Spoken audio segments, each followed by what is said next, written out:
বিসমিল্লাহির রহমানির রহিম। সম্মানিত শিক্ষক মণ্ডলী, আসসালামু আলাইকুম। জাতীয় শিক্ষাক্রম রূপরেখা 2021 বিস্তরণ বিষয়ক প্রশিক্ষণ কার্যক্রমে প্রশিক্ষক নির্বাচন। যদি আপনি প্রশিক্ষক হতে চান, মাস্টার ট্রেনার হতে চান, তাহলে আপনাকে অনলাইনে আবেদন করতে হবে। এই ঠিকানায় আপনাকে আবেদন করতে হবে। ওই ঠিকানায় গিয়ে এনসিএফ মডিউলে আপনাকে আবেদন করতে হবে। আবেদনের তারিখ হলো জেলা পর্যায়ে প্রশিক্ষক হলে 21 থেকে 24 এবং উপজেলা পর্যায়ে 25 থেকে 28 সেপ্টেম্বরের মধ্যে। এখন আপনি কিভাবে আবেদন করবেন আমি একটু দেখিয়ে দিচ্ছি। আপনাকে প্রথম এই ঠিকানায় ঢুকতে হবে, www.emis.gov.bd।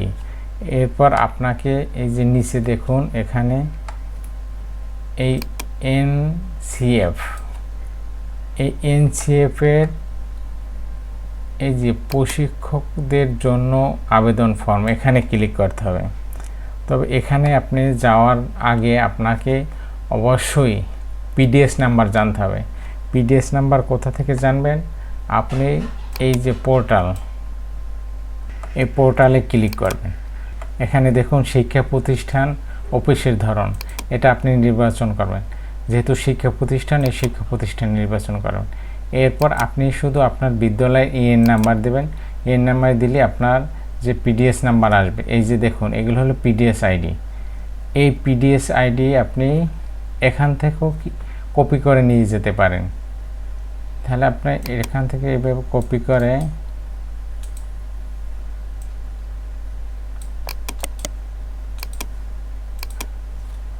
করে নেওয়ার পর আপনি আবার ওই এনসিএফ ওখানে যেতে হবে। এই যে এখানে যেতে হবে, এখানে ক্লিক করবেন। ক্লিক করার পর এমপ্লয় আইডি, এখানে আপনি ওই পিডিএস নাম্বারটা দিবেন। এই পিডিএস নাম্বার যদি আপনি দেন, তাহলে আপনার ডিটেলস তথ্য এখানে চলে আসবে। এই যে দেখুন আমার তথ্য এখানে চলে এসছে।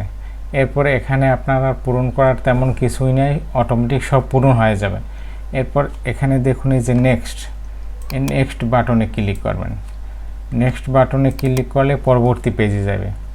এখানে এসে আপনাকে এই যে ক্যাটাগরি, এখানে দুইটা স্টেপ আছে, স্টেপ 1 আর স্টেপ 2। নেক্সটে ক্লিক করলে স্টেপ 2তে চলে আসবে। এখানে আসার পর আপনি ক্যাটাগরি নির্বাচন করবেন, টিচার। এরপর হলে যদি আপনি জেলা পর্যায়ের প্রশিক্ষক হতে চান, তাহলে জেলা পর্যায়ে টিক দেবেন, আর উপজেলায় হলে উপজেলা পর্যায়ে টিক দিবেন। এরপর ডিস্ট্রিক্ট এমনি সিলেক্ট করা থাকবে। এরপর হলে আপনার এখানে সাবজেক্ট নির্বাচন করতে হবে। প্রধান শিক্ষক, বিষয় বন্টন গাইডলাইন অনুযায়ী প্রতিষ্ঠান প্রদান কর্তৃক মনোনীত বিষয়, আপনাকে যে বিষয় দিয়েছে বিষয় নির্ধারণ করবেন। এরপর ট্রেনিং রিসিপ্ট, আপনি কোন কোন ট্রেনিং গ্রহণ করেছেন এটার তথ্য এই জায়গায় দেবেন। এরপর আছে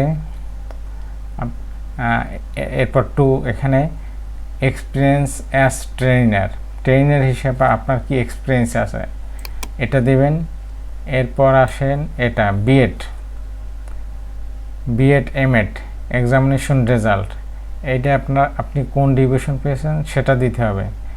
এরপর আপনার অভিজ্ঞতা কত বছরের সেটা দিবেন, যেটা আপনার ক্ষেত্রে প্রযোজ্য সেটা দিবেন। এরপর এডুকেশনাল কোয়ালিফিকেশন, আপনি স্নাতক কোন শ্রেণীতে পাস করছেন, যদি অনার্সে অনার্স, মাস্টার্স হলে মাস্টার্স দিবেন।